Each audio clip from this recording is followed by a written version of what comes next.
I would hear, the first kind of lesson, sermon, message I would hear was something like this. When you're dating as a Christian, here's what you should do, should not do. Here are things to do, here are things not to do. You gotta do this, you can't do that. And then here's some rules that I kind of made up and I want you to stick to. And the problem with this was that it was really heavy and cumbersome. And I was like, okay, it makes me not want to date at all because this sounds stressful. And so I felt like there was just heaping guilt on top of people and heaping shame on top of people and just a lot of heavy stuff that I was like, okay, well, I'm just going to be single for a while because apparently God hates dating. And it's just a minefield for Christians, apparently. And so I don't really like that. And I dated a little bit in high school, and I remember I was always just so guilty or nervous. I'm like, I don't want to mess this up.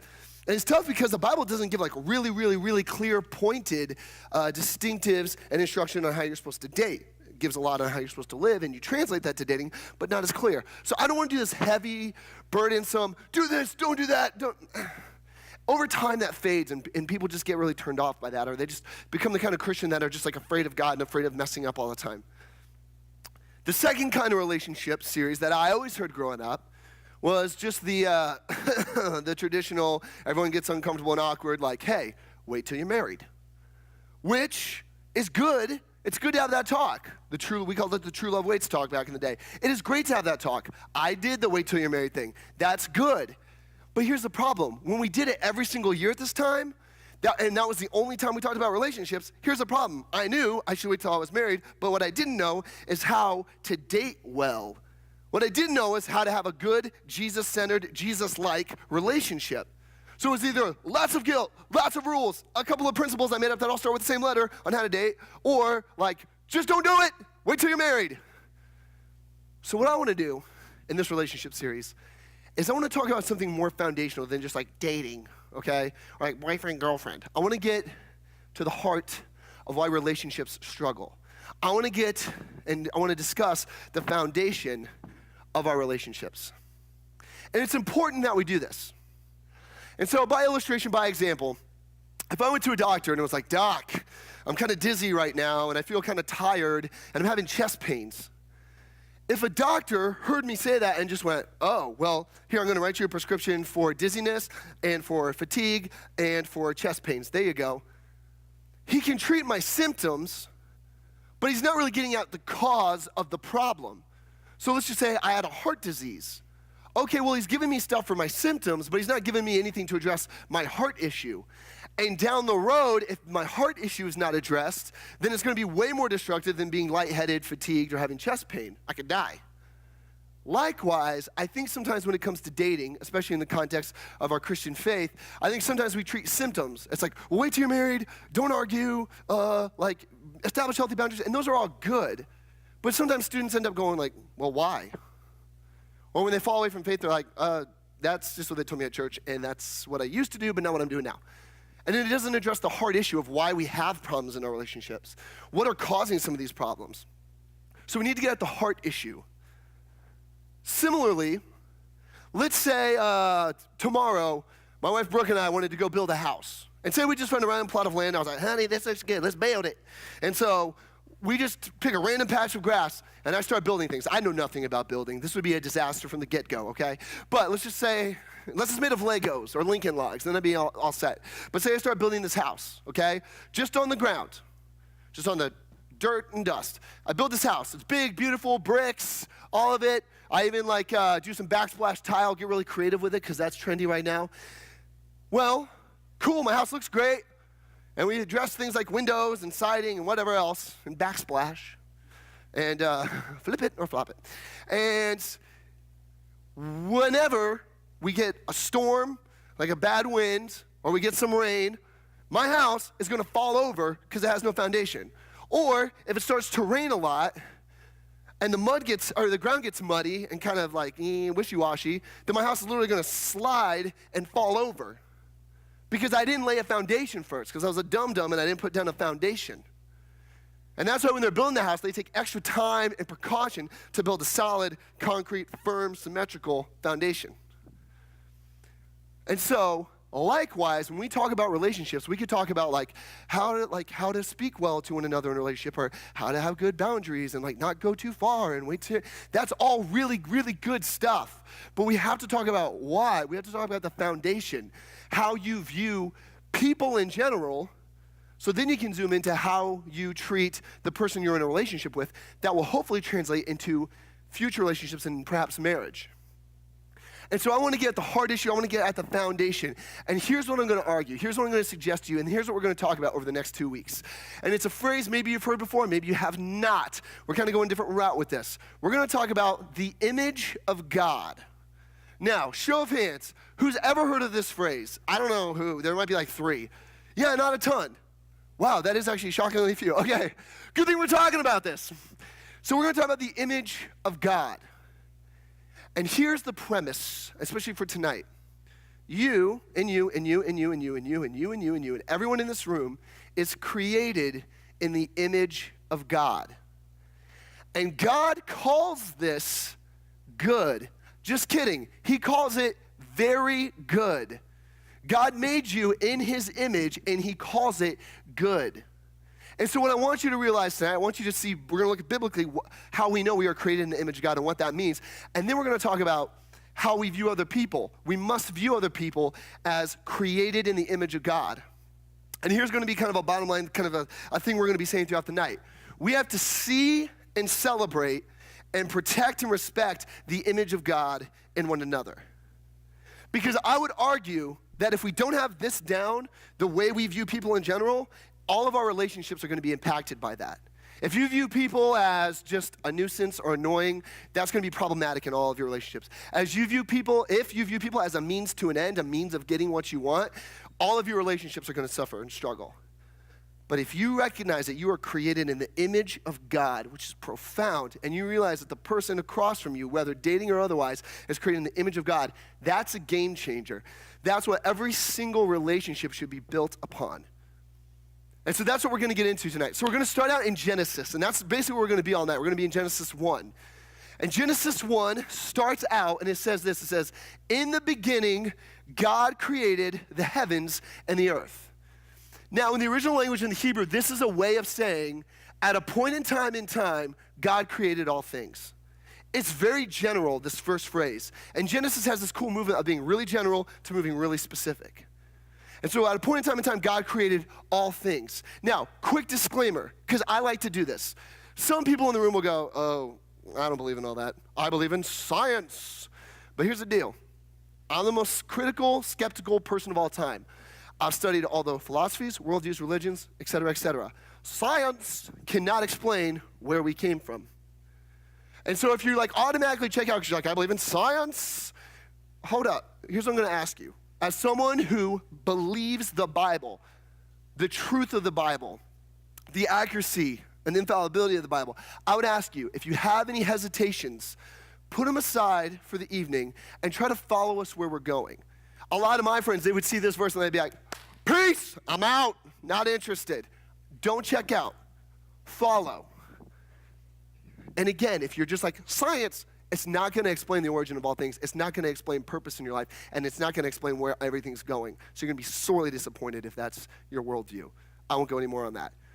In the beginning, God created the heavens and the earth. What unfolds from here is, in the original language, in the Hebrew language, it's called historical narrative, and it's written like poetry.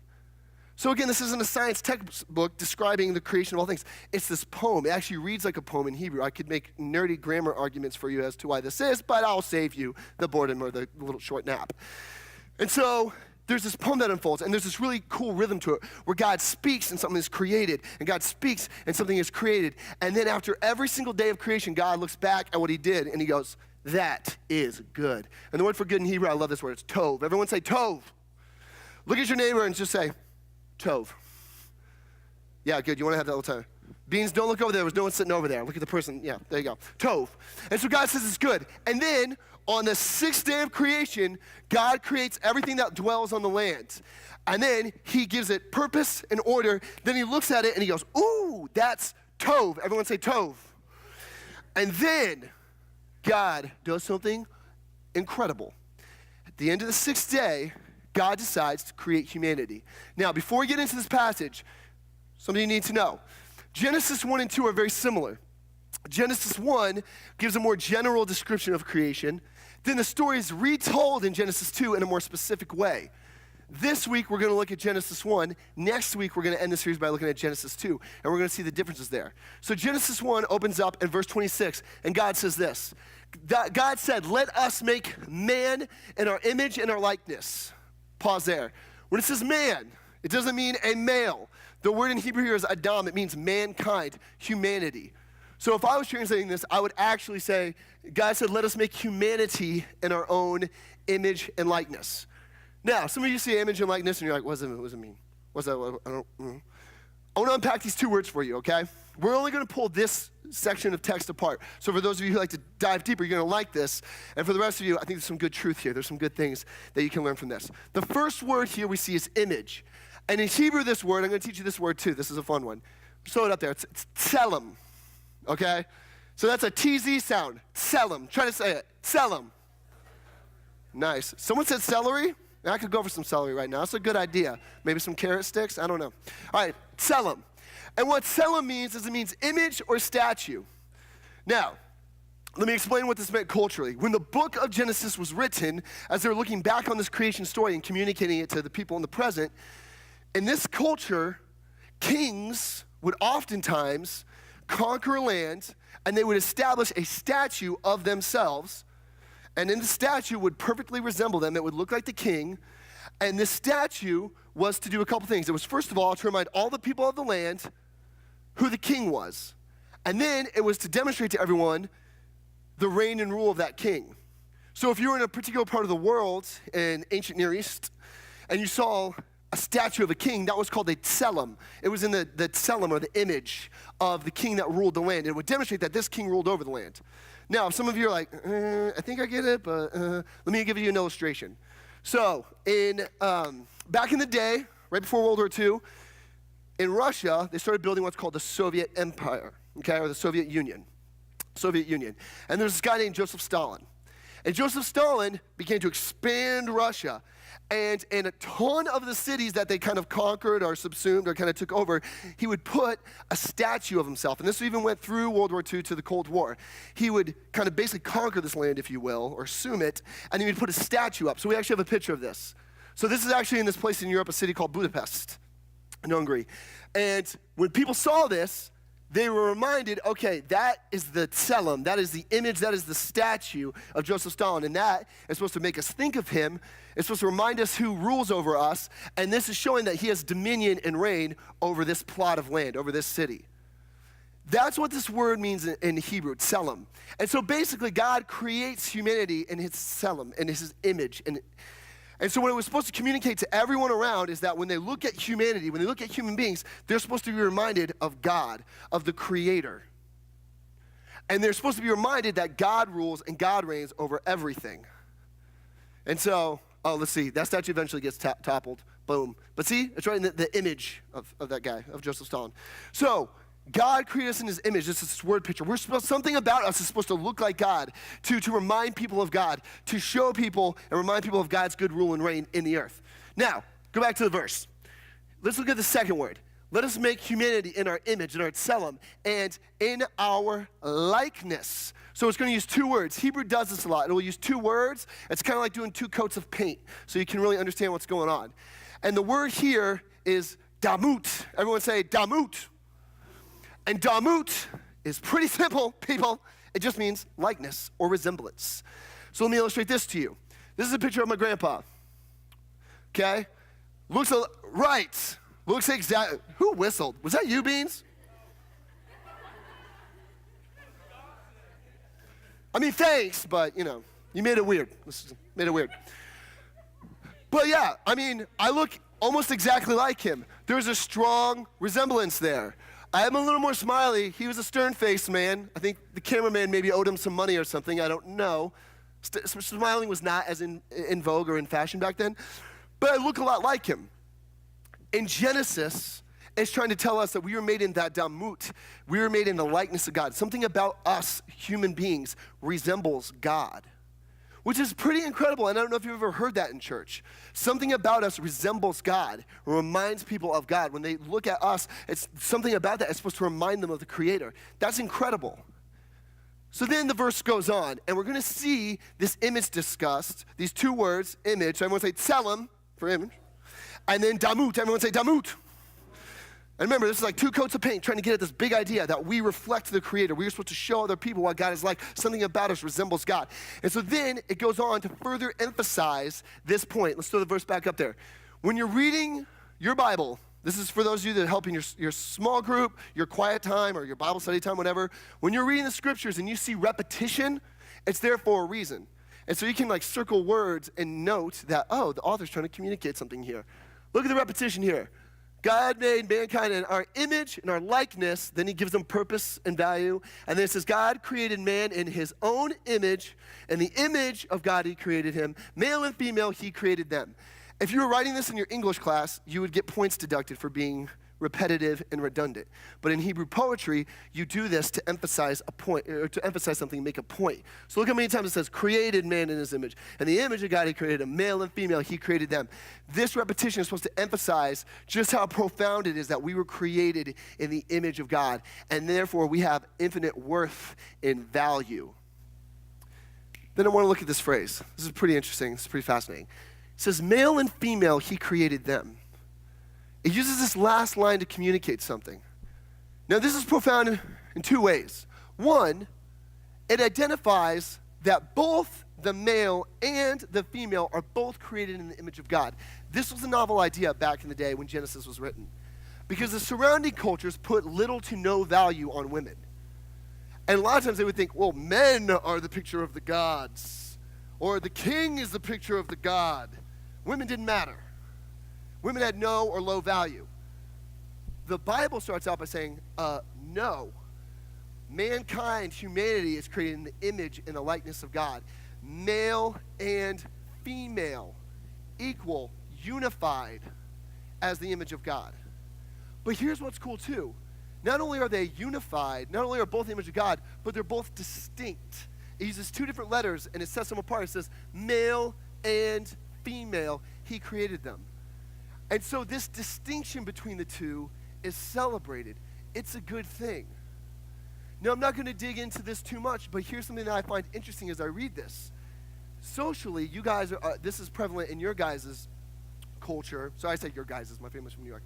In y'all's culture, pardon me, just died saying y'all. Sorry. In your guys' day and age, this is more of a prevalent thing than in mine. But today, there's all this talk about gender and like who identifies what and how. And some people think, well, it's not good that I'm a man. And some people think it's not good that I'm a woman. And here's the thing. Right after it says that God created male and female, he created them, it says this in the next verse, or just in a few verses later. It says, and God saw that he had made what he had made, and behold, it was very good. It was very good. God looked at the creation, mankind in his image, male and female, distinct. They're unified in that they have the same image of God, but they're distinct in their purposes and in their identity. And he says that's good. And so for people who I've talked to who are trying to figure out, and they're trying to sift through the waters, and they're trying to wade through the waters and try to figure things out when it comes to identity, one of the things I like to encourage them with, and I'm talking about close family of mine and close friends of mine, I just say, hey, how you were created, how God made you is good. If you were born male, that is good. And you might not, there might be something in your head that or something that you're feeling, something in your heart that you're struggling with, but I would just encourage you, that is good. The color of your hair, the texture of your hair, the color of your eyes, the color of your skin, whether you were born male or female, it's good. God says it's very good. And so I just want to encourage you in that, or if you have any friends who are going through that right now and they're like, well, I'm trying to figure out my identity. I mean, you can look at them and say, hey, I would encourage you. The way you were born, what's written on your birth certificate, that is good. We need men in the world, and we need women in the world. And God knew this. In the image of God, he created them. And so both are good, and both have inherent value and worth, an infinite inherent value and worth. Now, we talked about creation, how we're created in the tselem and the damut of God, the image and likeness of God. So what are some implications for us? What does this mean for us? Like, why is this important to us to realize? Well, because we were created in the image of God, something about us resembles the Creator, and because God said that this is very good, very tov, we should act accordingly. We should realize the worth and the value that we have, and we should recognize that worth and value in others. So just like we said at the beginning, we have to see and celebrate and protect and respect the image of God in one another, in ourselves and in the person across from us, whatever relationship this is, dating or otherwise. You have to see and celebrate the image of God and respect it. And the problem is we don't value and emphasize people enough. So let me illustrate something for you. So I looked up some paintings, okay? I just Googled it. I was like, because this is how I type with my computer all the way up here. Most expensive paintings of all time, okay?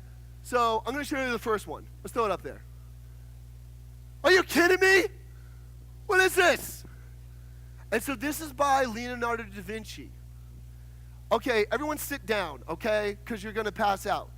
This sold for $450 million. $450 million. I don't even know what this is. It looks like they're missing a cigarette.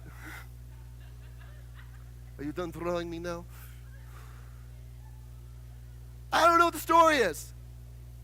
But it was made by Leonardo da Vinci. So people go, I'm going to pay $450 million for it. Let me show you another one. This one's even worse. Let's go to this one.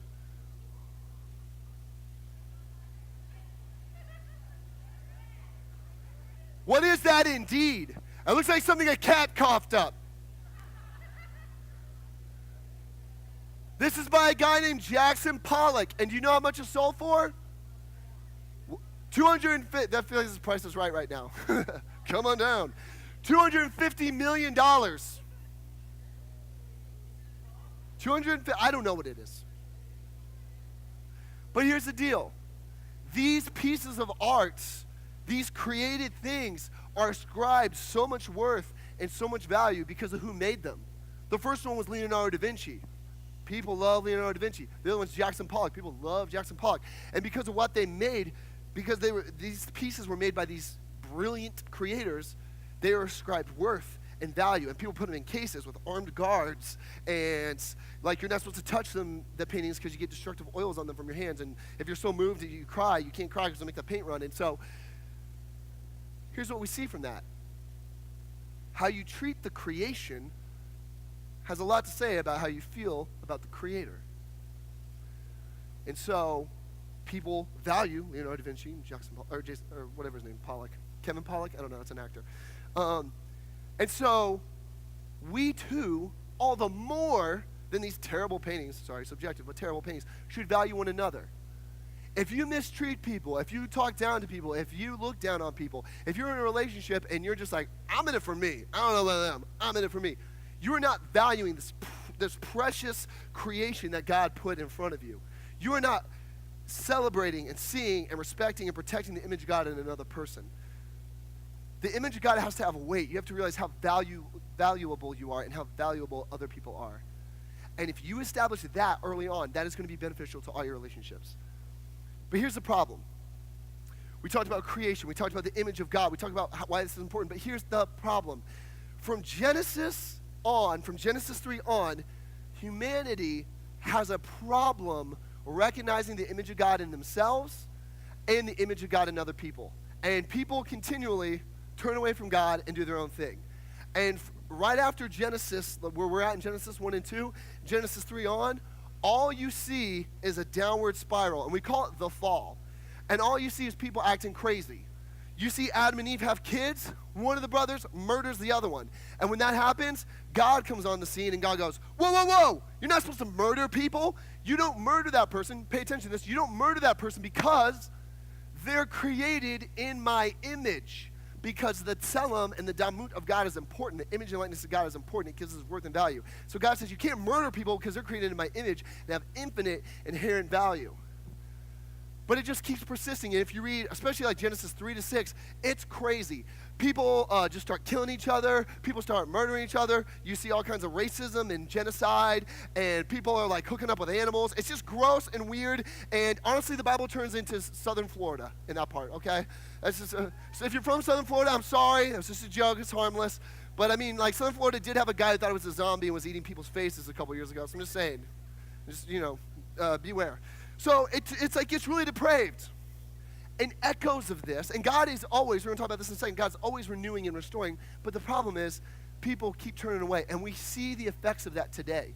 If you look around the world today, we still don't value people like we should. We see that there's still wars, and there's still racism and genocide. There's still mistreatment of women. There's still people that just hate other people. Like, I know people that are just like, oh, I hate people. And so we see this today. We see this socially. We even see this relationally. We see this with a high divorce rate. We see this with the high rate of abuse in relationships. We even see this in a high rate of people getting married much, much, much later or not at all, because people don't know how to be in relationship with each other because they don't value one another like they should. And so we feel the effects of the fall today. You look around the world, you watch the news, you're going to feel it. But here's the good news. While this might seem hopeless, here's the good news. God, from Genesis on, has been working to restore and redeem creation and to pull creation forward. So from Genesis 3 to 6, it's this like really like poop show of like horrible things, but God has a plan, and God calls his people Israel, and he says, okay, Israel, I'm going to kind of restart with you, and you're actually going to show all the other nations what I'm like.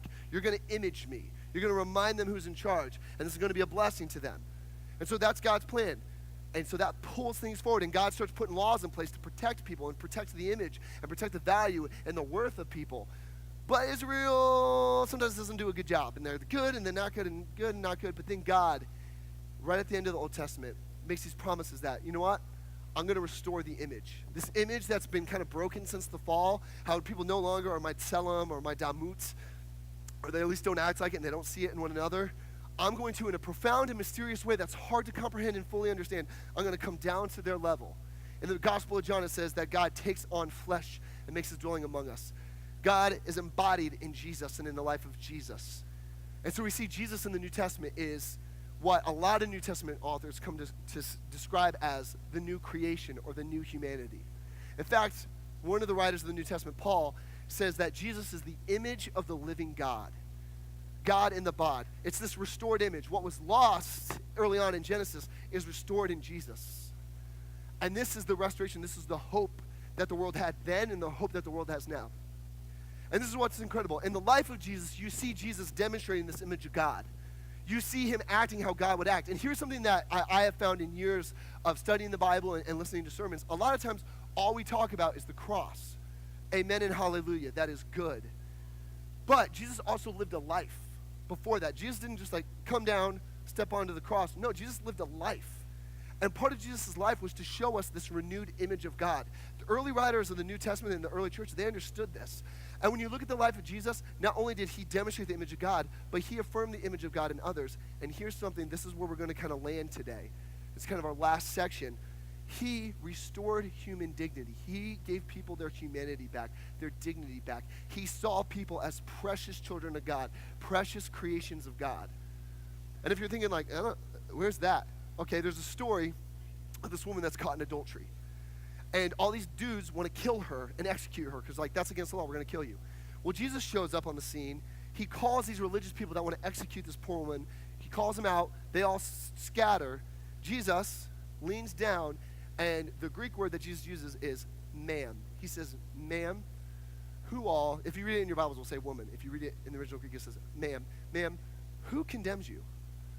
And the woman looks around, and she says, no one. And Jesus says, neither do I. Go and sin no more. And this woman who was in the dirt and the dust and the ground, who had her dignity stripped from her, who had her humanity kind of taken away from her, who was not being treated as someone created in the image of God with infinite worth and value, this woman is given a new lease on life. And this woman has her dignity restored and her humanity restored. The image of God is seen and celebrated and respected and protected in her. And Jesus doesn't stop there. He does this all throughout his earthly ministry. There's this guy with this disease called leprosy, and he's just covered in boils, and people were afraid of him, and they were afraid that they were going to get this disease he had, so he had to live outside the city. And so Jesus went up to this leper, this guy with this bad disease, and he says, hey, you're clean, you're healed, you're welcomed back into your community. You can interact in the marketplace again. You can be around your family again. You can worship in the temple again. And this person who was a social outcast had their dignity restored. They had their life given back. Jesus saw the image of God in this person and he was like, oh, that's good. And Jesus did this throughout his ministry as he healed people and he interacted with the poor. He restored people's dignity. He saw and celebrated and respected and protected the image of God and other people as the image of God himself, the perfect image of God. So what I want to do is I want to illustrate this with a quick video. And in this video, there's this guy, I found this online. For the Super Bowl, he wanted to have a Super Bowl party, but kind of a unique Super Bowl party where he reached out to some people who perhaps felt like they were less than other people. People who socially are maybe scorned, like the person with leprosy.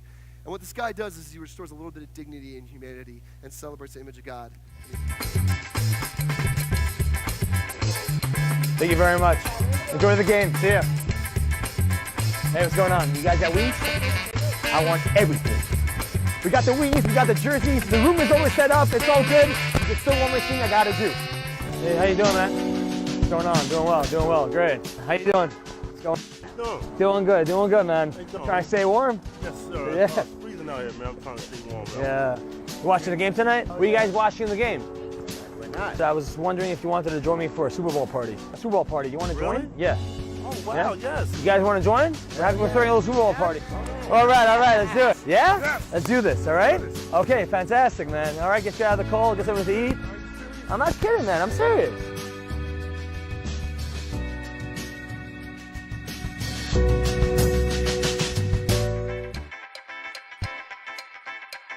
This to the rooftop? 2:30? Awesome, guys. After you.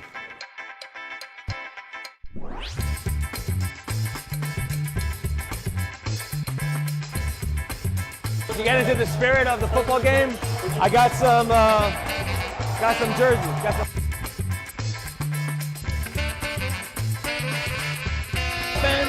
All right. Yeah. Looking good. Oh! You guys hungry? You guys want to get some food? What's up?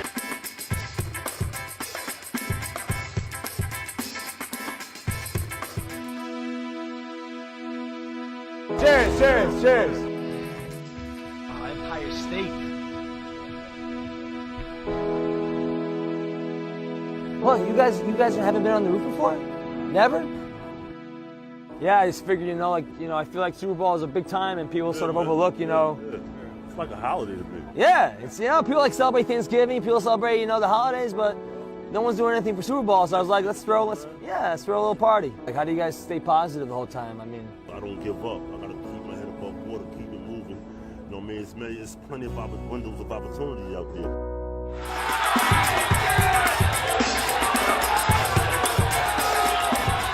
you did? Yes, sir. I'm happy to hear that, man. Hopefully we'll see y'all again, my guy. Absolutely. Thank you for everything, man. pleasure, You know what I'm man. saying? I hope you had a good time. Yes, I did. You Yeah? already know. Next time, when I'm gonna come through and I'm gonna show you guys a good time, man.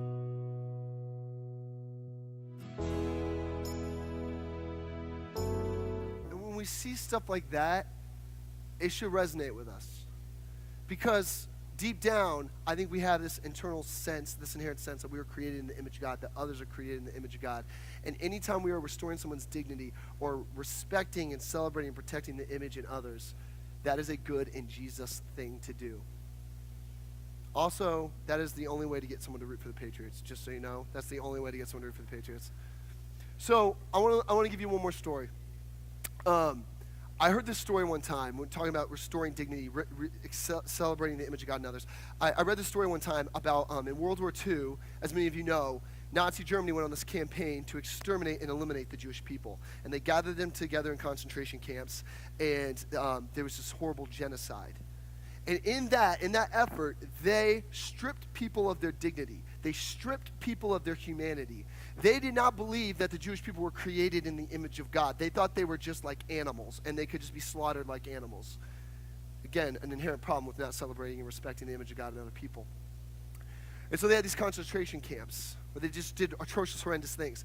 But at the end of World War II, as the Allies began to move across Europe, and this wave of Allies swept through and pushed all the Nazis out of the concentration camps, there's a story about this British brigade of soldiers that busted down the gate to this concentration camp. We actually have a picture of it, called Bergen-Belsen. And this is a horrible place. And what they saw, they describe in detail, and I will not share it with you because it's that disturbing.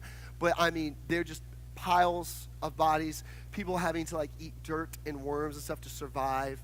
And it was like hell on earth. And so what the British soldiers were trying to do is they were trying to get like medical supplies, they were trying to get food, and they were trying to get water, and they were trying to get clothes, and they were trying to save people, and they're trying to like do medical procedures on people. And this one general writes, he says, of all the supplies they sent over, someone, he doesn't know who, sent over like a big cargo piece, a big cargo box of lipstick. And he thought it was the weirdest thing he'd ever seen. He thought it was completely pointless. These people need more than that. But he says, whoever thought to do that is a genius. He says it was an act of unadulterated brilliance. Because what happened was the women at this concentration camp, the women started to grab the lipstick and they'd put it on.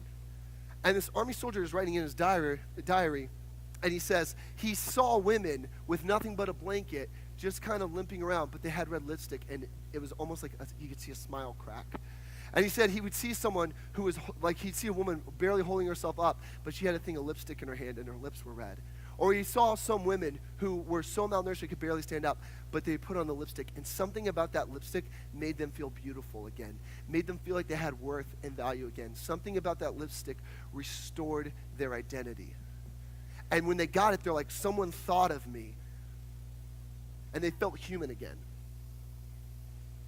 And so there's always going to be an inherent problem, socially, relationally, maritally, when we don't see and celebrate the image of God in others, and when we don't protect and respect the image of God in one another. And so I don't want you leaving here tonight without realizing how important it is to realize that you are created in the image of God, and that the person sitting next to you on either side and in front of you is also created in the image of God, and you should treat them accordingly. And if you can start that now and have that foundation and address that heart issue, then that will serve you well in all of your relationships, in your dating, which we're going to talk through more specifically next week, and then one day in marriage. And we see in marriage this intense, focused, exerted effort to treat one another in the image of God. And marriage and the romantic relationship God puts us in is supposed to be kind of a beacon of light to other people. Marriage is not something to be endured or feared or run away from for years. Marriage is a good thing. Relationships are a good thing. And there's something good and godly and holy about a relationship in which someone fully sees and understands and appreciates the image of God in that other person. And so I want to leave you with this one last video. And it's this couple, this elderly couple. And the woman started losing some sight in one of her eyes. And she got to the point where she couldn't put on really her own makeup anymore because she couldn't see right. And her husband, who values her as the image of God that she is the precious child created by God, showing his intense love for her, he decides, you know what? I'm going to help her with this. I'm going to bring a little dignity to her, a little humanity to her. So check this out. This is like a minute and a half. This is beautiful. We've been married now 56 years. We're just enjoying We're life. still married, we think.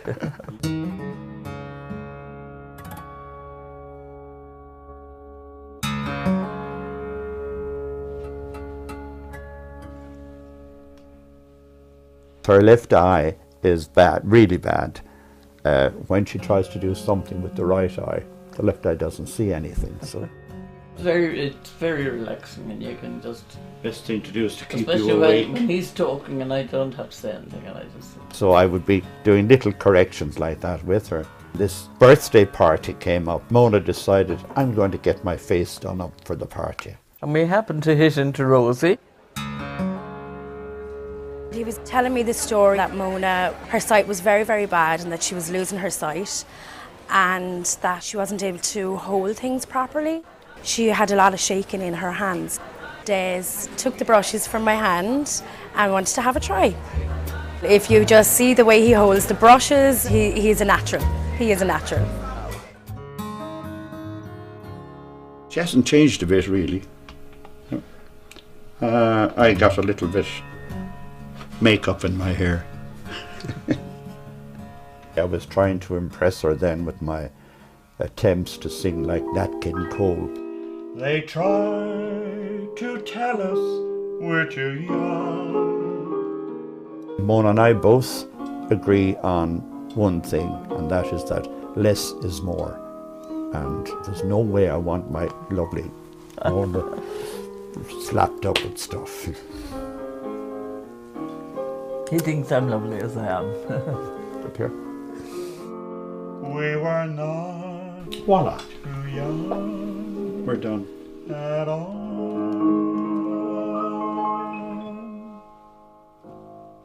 There's something holy about that. There's something right about that. And as we're in this relationship series, I could tell you a list of rules and do's and don'ts. That might be helpful. I could tell you the true love waits thing, and that is good. And we're going to get into some of that next week. But what I want you to really walk away with is that realization of the image of God and the weight of that and the beauty of that. And so I first of all want you to know that how God made you, how you were born, the color of your hair, the texture of your hair, the color of your skin, the color of your eyes, born male, female, it is good. And God says it is very good. And what God has called good, do not let anyone call anything less. And what God has called good, don't let anyone treat as anything less. And don't leave here tonight without looking inward, assessing how you view other people. Because if you can get this and grasp this, this will be a game changer for you as you move forward. So may you continue to see and celebrate the image of God in each and every single person. And may you protect and respect the image of God in each and every single person. And may you realize that this isn't a message that lifts up people, lifts up humanity. No, it lifts up the God who created us. The God who, it says in Romans, demonstrated his love to us in this, that while we were still sinners, Christ died for us. So may you feel the weight of that tonight. Let's pray.